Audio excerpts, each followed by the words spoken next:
Halo semuanya, perkenalkan nama saya Sulis. Saya di sini mau sedikit bersaksi, bercerita tentang pengalaman hidup saya selama saya kenal Tuhan Yesus, pertolongan-pertolongan, mukjizat-mukjizat yang terjadi dalam hidup saya selama saya mengenal Tuhan Yesus. Awal mula saya mengenal Tuhan Yesus itu pada saat saya tinggal di Semarang. Dulu saya beragama Muslim, pakai hijab. Sekarang udah buka jilbab ya. Tapi dulu saya pakai jilbab dan saya rajin sholat duha, sholat tahajud. Saya kenal sama seseorang, dia itu beragama Katolik. Saat ini dia jadi suami saya. Tapi saya tekankan di sini bahwa saya pindah agama bukan karena saya ikut sama suami saya. Saya pure karena ini panggilan Tuhan gitu. Kenapa saya bilang kayak gitu? Karena dari awal pun saya nggak ada niat sedikit pun untuk pindah agama gitu.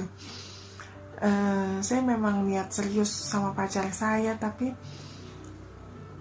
di sini saya nggak ada kepikiran buat saya yang pindah gitu.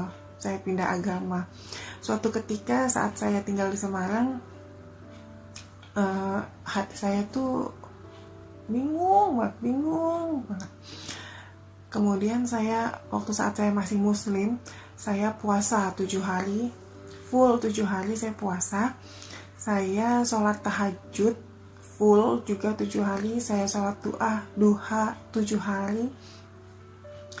Saya minta sama Tuhan, ya Tuhan, kalau memang saya harus ada di jalan yang lain, kalau memang saya harus tidak ada di sini, tidak ada di agama ini, tolong dimudahkan semudah-mudahnya dan beritahu saya kenapa alasannya saya harus ada di sana, saya harus pindah gitu. Beritahu saya, yakinkan saya alasannya apa dan mudahkanlah semudah-mudahnya gitu. Tapi kalau memang tidak, tolong menangkan agama saya, kuatkan saya di jalan ini, jauhkan saya dari godaan-godaan segalanya, dan tolong saya semakin dikuatkan dalam agama ini gitu. Dan Engkau berikan petunjuk-petunjuk yang nyata, bukan petunjuk-petunjuk yang samar-samar gitu. Aku berdoa waktu puasa 7 hari itu seperti itu, dan niat aku memang puasa itu untuk mendapatkan jawaban. Setelah 7 hari saya selesai berpuasa, entah kenapa kok hati saya pengen banget nyoba datang ke gereja. Waktu itu karena kebetulan pacar saya itu Katolik kan, saya jadi taunya ya gereja Katolik gitu. Mau carinya gitu gereja Katolik. Dan setelah saya tahu, hati saya itu bilang, coba deh pergi ke gereja, coba. Akhirnya tadinya hati saya tuh keras banget, saya nggak akan pernah pergi ke gereja, karena di keyakinan saya sebelumnya kalau pergi ke gereja itu saya itu sudah melakukan dosa yang sangat berat sekali gitu. Tapi hati saya waktu itu pengen gitu, coba datang ke gereja. Saat saya datang ke gereja, entah kenapa saya itu langsung datang ke sekretariatnya. Tapi sebelumnya saya cari dulu nih gereja mana nih, gereja Katolik mana yang ada di Semarang yang bisa saya datengin gitu.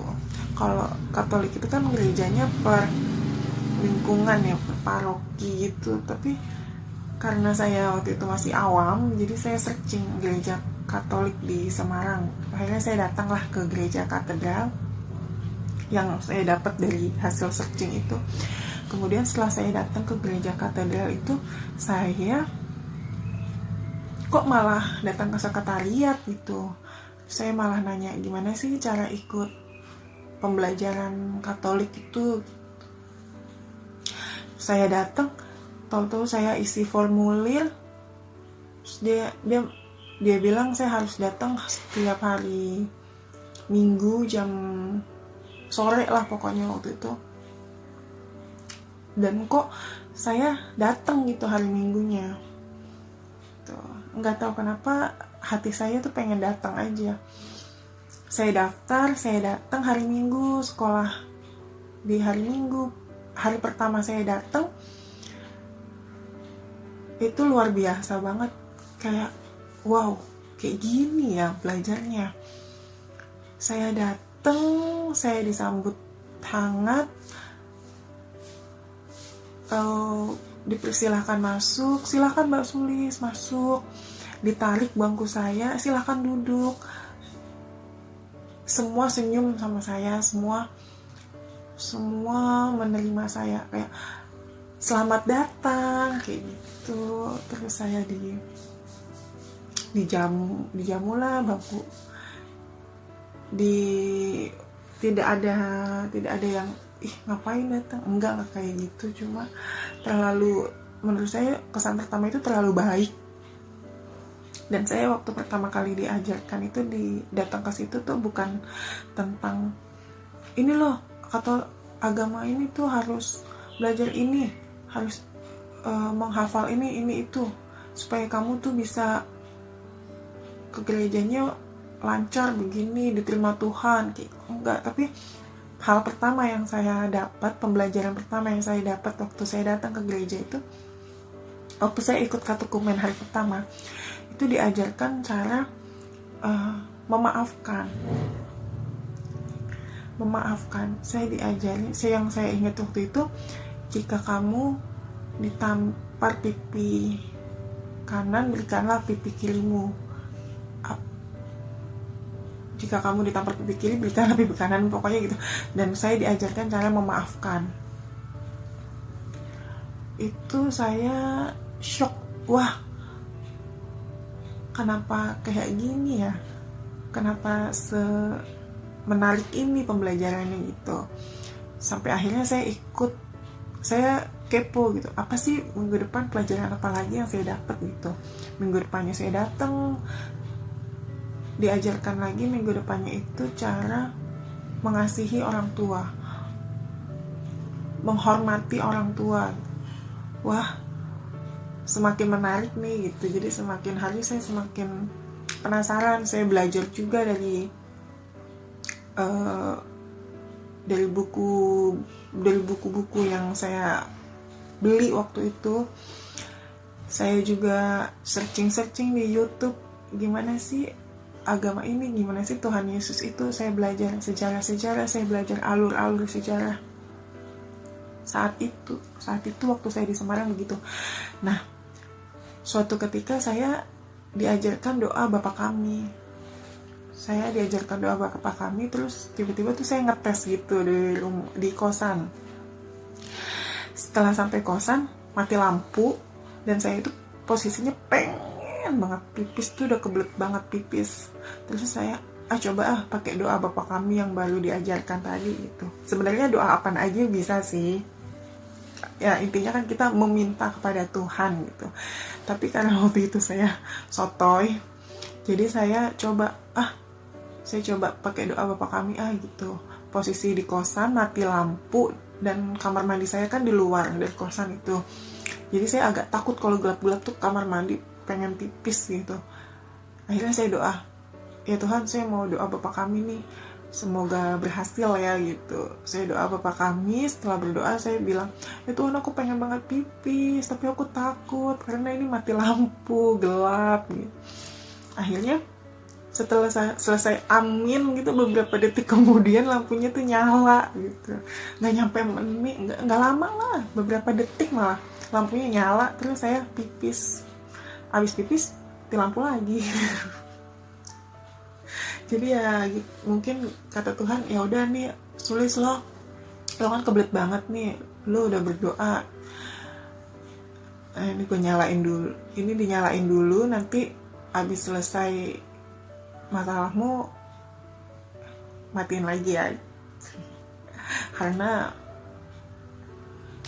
aku baru tahu di situ doa Bapa Kami itu, wah, secepat ini aku dikabulin doanya kayak gitu. Nah, habis itu kalau katekumen itu untuk syarat baptis itu kita tuh harus bisa ke gereja. Di buku katekumen itu ada tanda tangan berapa kali sih aku ke gereja gitu.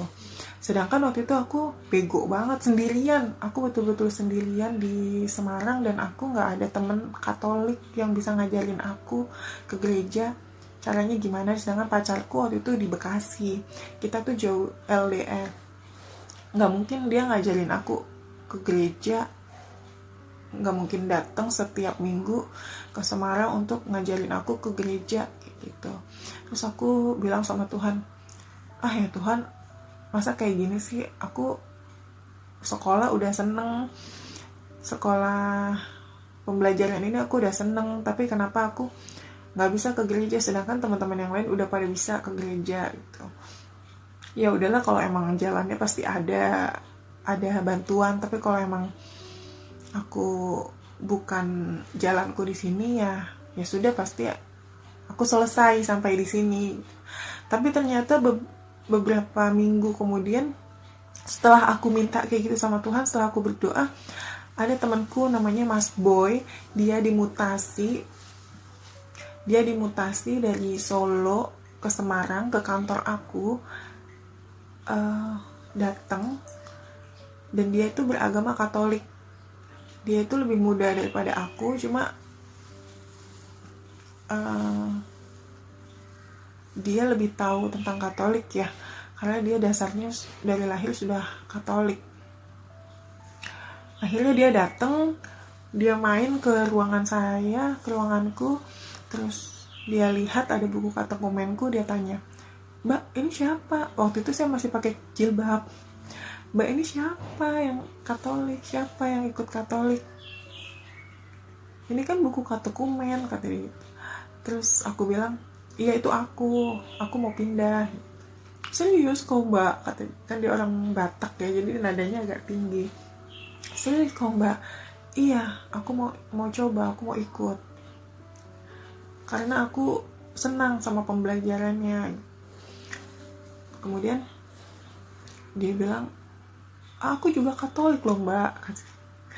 Terus aku ajak aja dia, "Ya udah Mas, nanti setiap minggu kita ke gereja bareng ya," gitu.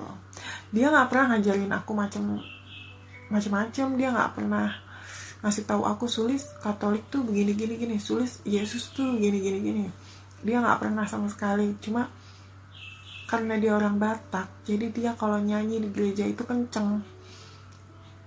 Dia tegas orangnya. Jadi pada saat dia masuk ke gereja, dia berdoa, suaranya lantang, dia nyanyi, suaranya lantang, aku dengar tuh.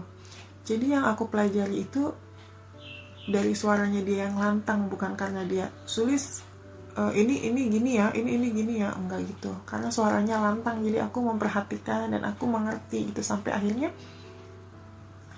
setiap minggu kita selalu ke gereja, bahkan kita ikut misa yang jam 5 pagi,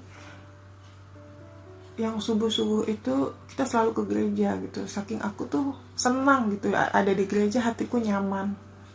Dan aku juga senang kalau ngelihat dia itu berdoa, karena suaranya lantang gitu. Sampai akhirnya suatu ketika aku selesai baptis lah. Aku akan baptis. Sudah selesai pembelajaran aku selama 1 tahun dan aku akan baptis. Kemudian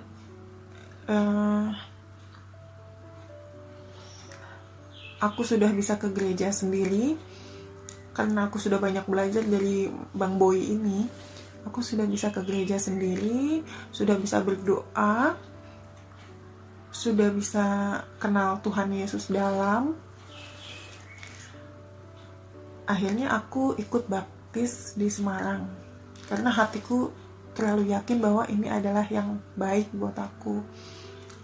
Karena Tuhan Yesus itu banyak, setelah aku ikut pembelajaran itu, banyak hal baik yang aku dapat di situ. Dan jarak aku sama Tuhan itu, aku merasa bahwa Tuhan itu ada di samping aku banget. Sedekat itu sih aku rasanya. Akhirnya aku memutuskan untuk baptis. Selesai baptis kan aku jadi semakin yakin kalau pacarku ini pasangan aku selanjutnya gitu. Dan kami tuh bingung bahwa kalau misalnya kita mau ke jenjang yang serius, kita jauh-jauhan gitu. Dia di Bekasi, aku di Semarang. Bagaimana ini Tuhan, aku bingung. Apa yang harus aku lakukan? Apakah aku harus mencari pekerjaan yang di Jakarta supaya kita deket-deketan? Akhirnya pacarku bilang, suamiku yang sekarang ini bilang, ya sudah, kita berdoa, kita novena setiap hari supaya kita dapat jawabannya. Apakah kamu pindah ke Jakarta nanti dapat pekerjaan yang baru, atau kamu tetap di Semarang, kita LDR setelah nikah. Akhirnya aku bilang sama dia, ya sudah, kita doa.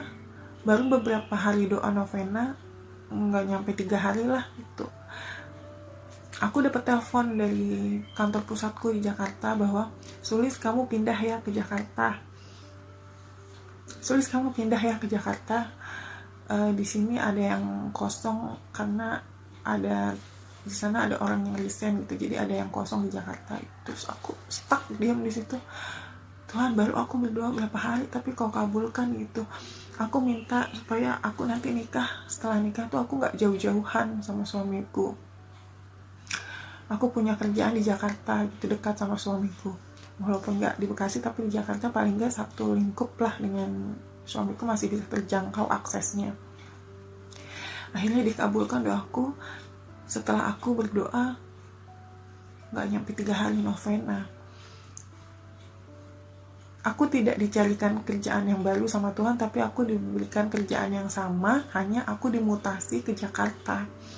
Itu mukjizat sih menurutku ya.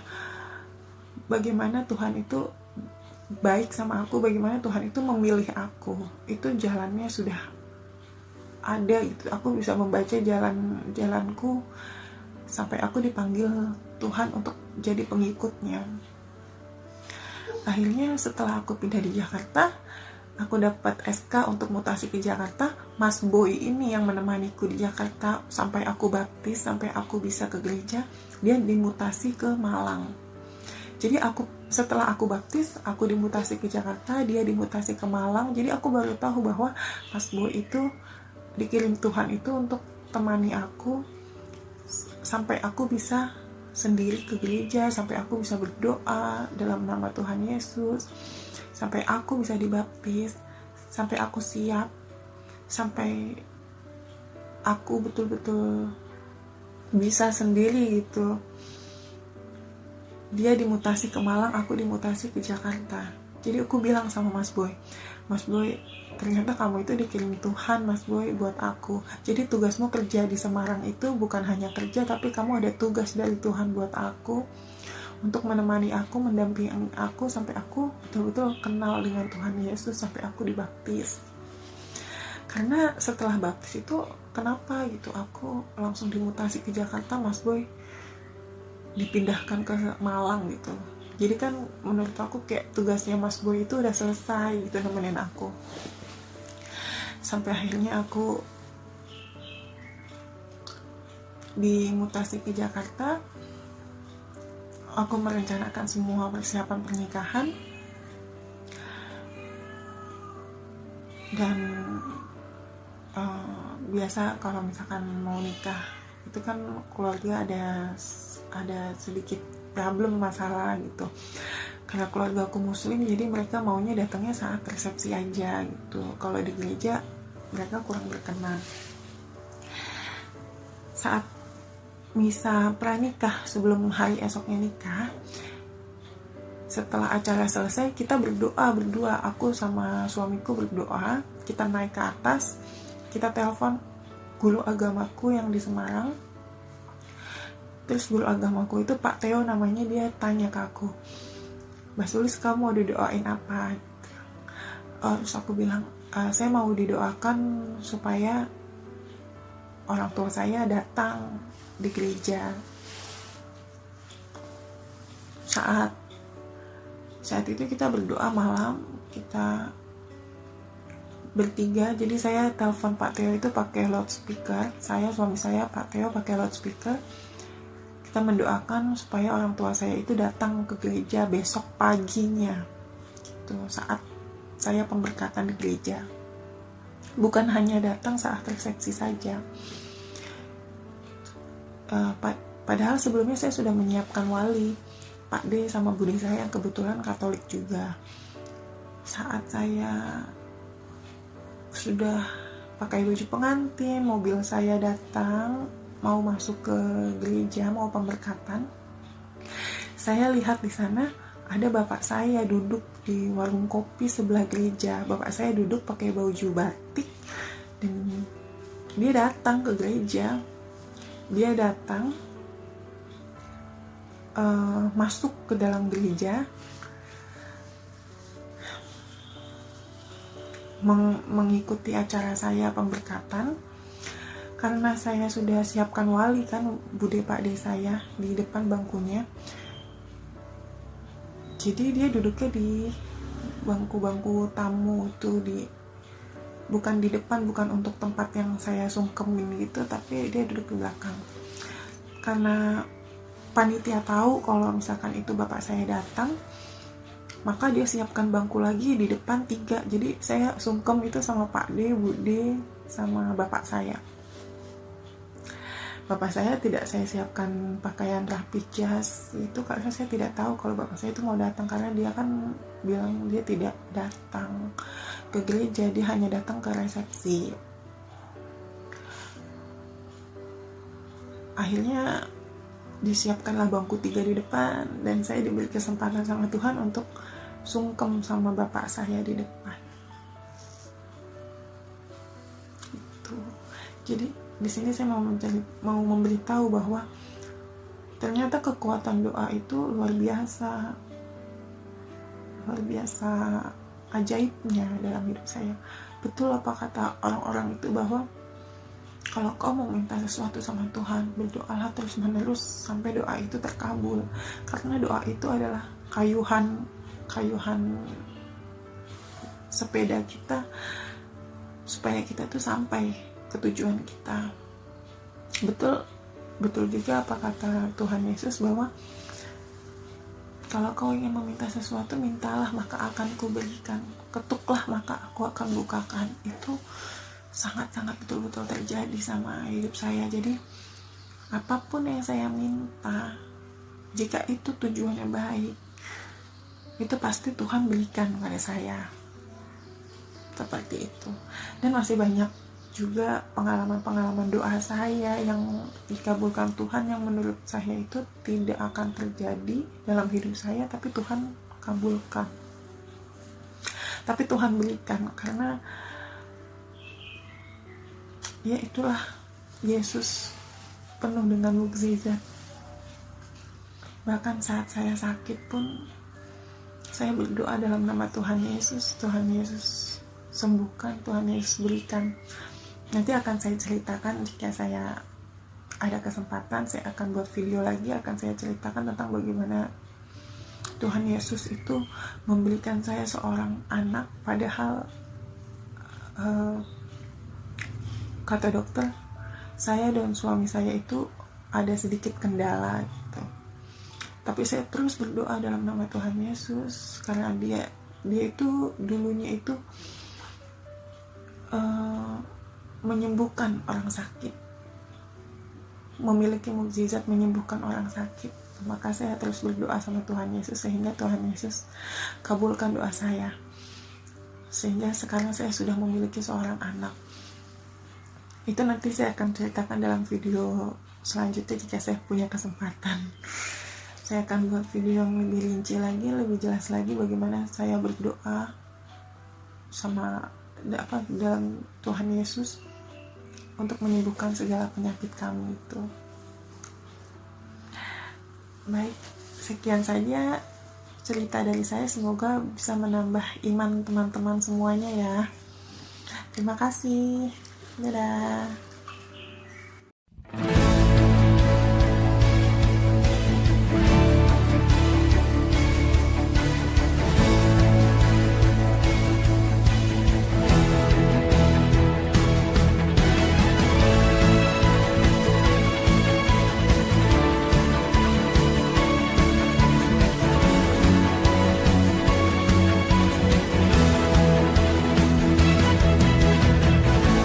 Kasih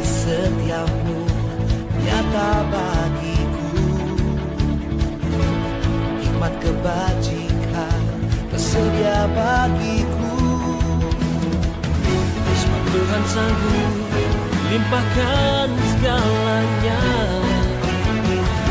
dan anugerahnya sangat besar bagiku.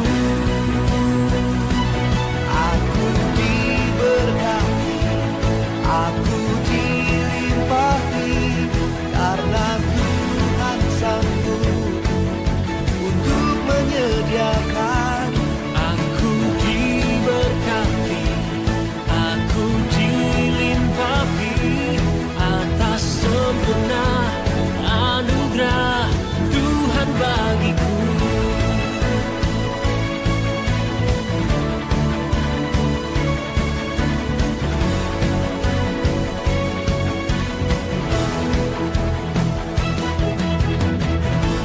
Kasih setiamu nyata bagiku, hikmat kebajikan tersedia bagiku. Sebab Tuhan sanggup limpahkan segalanya, dan anugerahnya sangat besar bagiku. Aku diberkati, aku dilimpahi, karena Tuhan sanggup untuk menyediakan. Aku diberkati, aku dilimpahi atas sempurna anugerah Tuhan bagiku.